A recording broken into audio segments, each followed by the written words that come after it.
Hello guys, welcome to back to my channel. आज चाहिँ mothers day हो अनि यहाँ मुमा फुबाको के चल्दैछ?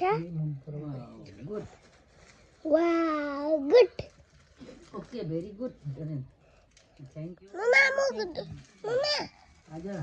धुइसके मैले। मुख धुइसक्यो।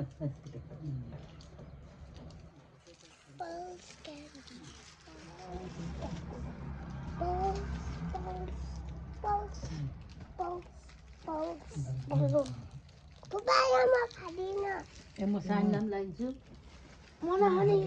खाऊ त मिठो छ। खानुपर्छ, खाँदैन भन्नुहुँदैन। खोइ सान्डम खोइ 2022 साल वैशाख 14 गते आइतबारको दिन आज ह्याप्पी मदर्स डे दिन। छोरीलाई ज्ञानी भाग्यमानी हुनु, ठुलो मान्छे हुनु, ज्ञानी हुनु, धेरै पढ्नु है, रोग कष्ट हराउनु, दशा गरेर सबै जाओस्। नानी ज्ञानी हुनु, भाग्यमानी हुनु, धेरै पढ्नु ल। आइए बिएमए डक्टर पढेर ठुलो मान्छे बनिने।